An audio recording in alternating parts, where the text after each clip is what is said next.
Welcome to Insider Insights, where we dive into hot topics facing the financial services industry.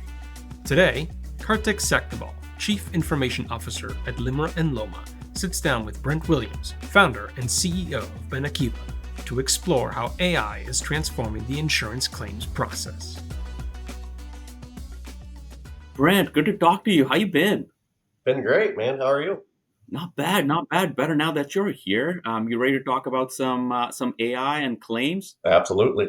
Absolutely. That's awesome. So obviously AI is taking the industry by storm, right? Every single facet of the value chain is going to be disrupted, disintermediated, and quite candidly accentuated by AI, right? It's everywhere in the value chain. One of the key areas, Brent, where we're noticing a lot of focus as far as AI is concerned is in the area of claims, which you know a thing or two about, right? Yeah, absolutely. So, Brent, just for our audience, what do you think are the biggest challenges our firms, our industry face when they're integrating AI into the claim systems? Yeah, I think there's a couple of them. One is just where to start. You look at the insurance operations, and gosh, there's all kinds of different places where the use case for AI can be made. And my answer about those use cases have been the same for years. Tested on a few use cases. If it works, great. Do more use cases like that. If it doesn't, move on. And the second piece is readiness for AI. You look at the insurance industry, and it can be argued that the P&C insurance is 5 years behind banking, and life and annuity and health is 5 years behind P&C or more. From a technological perspective, and so you've got a lot of desperate systems, a lot of old systems, some new systems, and connecting and intertwining all of those can be very difficult for some carriers. That's great. So, as we look upon, to your point, or as we've talked about before, PNC is about 3 to 5 years ahead of life and annuities, right? In terms of all things technological stuff. From an AI perspective, though, Brent, I will argue that our industry, LNA, worksite benefits, by virtue of the work that we've been doing with LIMRA and LOMA, some of the best practices, some of the tools, frameworks, scorecards, we're probably better equipped for long-term sustained success across financial services. But going specifically to claims, right? If you think about PNC in terms of claims processing, and with respect to AI today, right? What are some of the most promising use cases of AI in automated claims processing that you're seeing? Yeah, document summarization is a huge one, and one of the earlier ones that we did pretty early. We started our AI journey back in, gosh, 2019, 2020. We built our first AI engine for death certificates, and you know, it's it was a really cool tool. In our industry, there's this need for death certificates on certain death claims, and we just started asking the question why. Well, why do you go through the whole process of waiting for an individual to get an actual death certificate, and then that individual has to mail that certificate into the claims department. The claims department then, and this is where it blows your mind. It comes into the mail room. The mail room scans that death certificate into their document storage systems, right, and then routes that physical death certificate up to the claims department. Now, the only reason that is so the claims staff can open that death certificate and feel the embossing on the death certificate, and then they can validate that that is an actual death certificate. Well, what we said was, can we challenge that? Can AI help us solve that issue? Because one of the things I shared with the team is anytime you take a picture, anytime you take a scan, anytime you take a photocopy of anything, everything is those things use light, and light casts a shadow. And if we can cast a shadow on an embossing of a death certificate, we should be able to train an AI to look for the shadow. Mm, And if we identify the shadow and identify this is a real death certificate, now we can extract all the data from that death certificate and the underlying data. In our case, we extract the main data, the PII data, plus the cause of death. But then there's also a section in most death certificates for underlying death conditions. And that can be extracted and sent over to the actuarial engines for better pricing of those products. We don't necessarily need that data from a death claim perspective, but the carrier needs that data in order to price their policies better. So by building an AI engine way back then to help solve that issue, we've transitioned a lot of carriers to not need the original death certificate anymore. So it saves that whole process of mailing that certificate in. And so it's that started our journey back in like I said 2019, 2020. We built that engine, and now we use it all over inside of it. So Brent, that's an interesting use case, right? So I can see the value proposition of that particular use case as you described across the value chain, right? It doesn't have to be limited to claims. Uh, here's something interesting. I heard you describe a new word, right? And 99% of the time, I make up 100% of my words, but this was a new one to me, right? It was humanomation, right? So, can you explain humanation? Can you explain to us the genesis of the word? Yeah, so that was a brainstorming session with the team, and we were trying to think about, how we can differentiate our platform from other claims and servicing platforms on the market. And the reality is, technology is an enablement for humans. And so we kept coming up with, we do automation, we do extraction, we do all these things with data, and we give the human more time. Our biggest thing is we give the human more time to have that face-to-face connection with the policyholder or beneficiary. You think about it, when those people are going through those processes, um, they don't necessarily want to deal with a robot on everything. Yeah, There needs to be some compassion. There needs to be some empathy. There needs to empathy. be some of that. But when you look at the overall claim process, there's a lot of tasks that have to be done. And the reality is technology can take a lot of these tasks off of the plate of the claim staff. So now the claim staff can add more value and do higher value work for the insurance carrier. So we put all these words up there and we're discussing it back and forth as a team, very similar to how we came up with the name of Benekiva. And we were just taking a bunch of words and we started marrying words together. And one of the people on the team, I actually think it was Sophin on the team, he came out, he said humanimation. And I was like, oh my gosh, that's it. That's it. And literally, once we identified that word, and then obviously worked with marketing to create a quasi definition around that word, we immediately went out and trademarked it, and that's our differentiator. So humanimation, I think, is thematically, Brent, extremely applicable to what we've been hearing from an AI perspective across the industry, right? The whole concept of human in the center, human in the loop. Yes. I will say, from a claims processing point of view, it's that need is even more acute, right? Because no customer is calling an insurance company's claim center to say, "Hey, Brent, how's your day going?" Right? Right. They're calling you at a pretty dire time in their life, and that is where the value proposition of our industry kicks in. I love what you said about AI being able to free up capacity for for folks to be able to express a little bit more empathy, to have the time to express a lot more compassion to shepherd our customers, right, the beneficiaries through the claims process. So, with that as a backdrop, Brand, what role do you believe humans should retain in the totality of the claims process? Yeah, it just depends on what the use case is. For example, back to that summarization, an AI engine can summarize thousands of pages of medical documents. A human, it would take them weeks to do that, right? So why would we even have a human do that anymore? Why not have the AI do the summarization and then have the human just do the checks and balances of the summarization? And if there's parts that in the summarization that don't quite make sense, well, then you can actually go to the exact point in the medical documents or whatever documents you're looking at, and then make a human decision on that. But the reality is if we can shrink that timeline, it takes to go through the overall claims process. And summarizing, like I said, thousands of documents as is part of that process.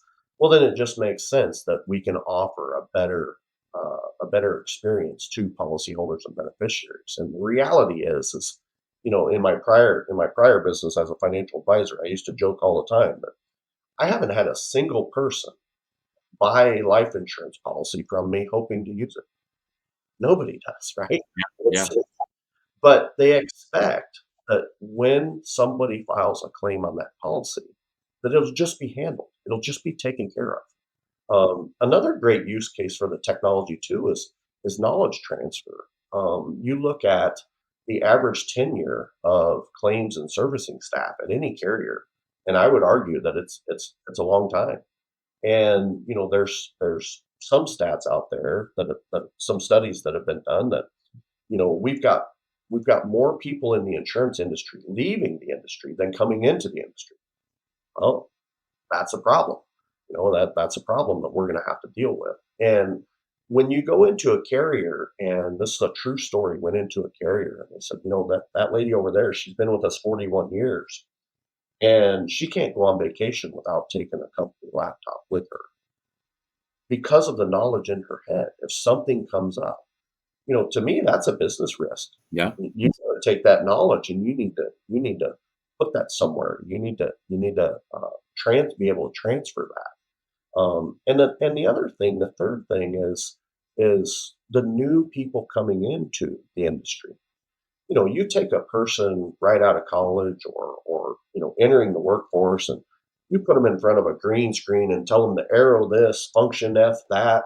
You know, by the end of the day, they're looking for another job. I mean, they're not going to work in technologies like that. Yeah, no, that makes sense. And what's interesting is you and I have talked about this multiple times, Brent. What was the adage, right? AI is not coming for your job, but your job might be at risk from someone who knows how to use AI, right? So, with that as a backdrop, in your definition, in what ways can the concept of humanomation enhance employee roles rather than replace them? Yeah, it's getting them taking those. I hate to say mundane, but some of those tasks that a human just shouldn't be doing. And we're all guilty of it, right? We all have tasks in our jobs that we probably are not the person suited to do those tasks. You look at uh, the cost benefit analysis of an employee, and you have a higher level employee probably shouldn't be doing uh, checks and balances on emails, right? So that's a great use case for technology to come in and do those things. I look at it as an enablement. I leverage AI every single day in my job, and when AI really started picking up pace, um, very similar to what I did on the sales side, I said I need to learn about this. So I enrolled myself in an AI mastery class, and I went through it. And the more I learned, the more I was excited and wanted to use the tools. I mean, it got to a point where there was one portion of the class where they're telling us all the different tools that are out there and what those specific tools do. And immediately I go out and I buy that one, I buy that one. I say, okay, well, I do a lot of Google searches, so yeah, I probably need Perplexity, and so I just start buying all of them. But the interesting thing is now that I'm so ingrained in them and using them all the time that I find myself using the different tools for different tasks. Yeah. Um, and I think, but again, I just put myself in everyone else's shoes. It enables me to take something that would have taken me 20 minutes, right, and shrink that down to 20 seconds. That's huge from a capacity perspective. So, when you tie it back to the earlier thing that I spoke of, we have more people leaving the insurance industry than coming into it. Well, if you can have one person do the job of five, well, that's a partial solution to that problem. I'm not going to say it's the solution, right? But it's a partial solution. The way I've been characterizing it, Brent, is if there are rote, repeatable operational tasks that you perform as part of your job, think about how you can automate them and free up your own capacity, right? So, one of the things that is needed in our industry is for individuals to develop some level of domain knowledge, build up your domain knowledge, right? So imagine, if you will, if you have a person on your claims team and you can free up 10 to 15% of their capacity and invest in taking Loma 281, Loma 291, right? Their LMI journey, to be able to invest in educating themselves about the domain and think about how indispensable that individual will be when they have a much broader level knowledge about the function that they're serving in, right? I think it's a remarkable opportunity for us. So uh, let me pivot to this question, right? So, I've said this to you before, Brent, but the true essence of who we are as a human being comes out when we dial an 800 number, and you have an AI on the end, right? And look, AI bots have progressed significantly in the past. IVR, right? The telephony has progressed significantly in the past 5 years. We don't have to aggressively yell operator or punch out to zero, right? Right. um, there is that balance that we need to strike between having that we're a human to human industry, a person to person industry, a connection to connection industry, right? It's founded in relationships. So how do you strike that balance, Brand, between AI driven claims automation and the humanomation of the industry? Where's that balance? Yeah, it's different for different claims processes. It could be argued for certain claim processes, you don't need a human involved at all, right? Dental, vision, those types of claims, pet insurance. I mean, you take a picture of the invoice and the system does the calculations and, money shows up in your bank, right? I don't need to talk to anybody. But for those more complex claims like long-term care claims, disability claims, certainly death claims that involve, empathy throughout the process. Those claims are the ones where we tell every carrier, the benefit to Benekiva or our solution, humanimation solution, isn't taking your current process and duplicating that in Benekiva. The benefit is reimagining your entire process. And now think of it from a perspective of where and when does the human or should the human be involved? And when you look at your overall process from that perspective, you'll have some amazing aha moments. And you'll have aha moments that, yes, I don't need to be doing this mundane task. We've got tools that can do that, right? But when you get to the point to where it's time to interject, put the human in the loop, humanimation into the process, now all of a sudden you've got the extra time and capacity to be able to do that. And it really, I read I don't know if you've ever read the book on Zappos, but Tony Hugh, he wrote this book on Zappos, and the thing that amazed me about that was they were passionate about their servicing staff being on the phone with their customers. There were servicing staff that would be on the phone for 3 hours. Think about that. They're a shoe company selling shoes online. And they've got servicing staff that will be on the phone with you for 3 hours to discuss shoes and those things. That's a customer experience that, is unmatched. And then you look at the other side of that coin, right? There are some people that want that that hand-holding process, so to speak. But then there's the other side of the coin, the people that want the Amazon type claims experience, right? I click a button, I take a picture, I'm done. All right. So the reality is both of those types of people and clients are out there. So we have to be able to accommodate both. Um, and it's literally where meet them where they're at. Whether it's the carrier side or the policyholder or beneficiary side. Because the carrier side, maybe they're not ready for AI. Great. We have a solution that doesn't include AI, right? And it's just meet them where they're at. I love that. Engage with how people want to be engaged, right? I think people react favorably with options. Now, Brent, as we round the corner of our chat today, you've been in the industry for a while, right? You've seen a lot, you've done a lot. I know 5 years is an eternity in insurance, especially when it comes to the intersection of insurance and technology, specifically with AI. But if I were to ask you, I'm like, hey man, just pull out your crystal ball. What do you see the evolution of claims processing in our industry in the next 5 years? What would you tell me? Well, I've said since day one that I founded Benekiva that I believe there is going to be a day um, with rules, roles, data, verified data, where a policyholder or beneficiary won't even have to file a claim, where the claim will just be processed.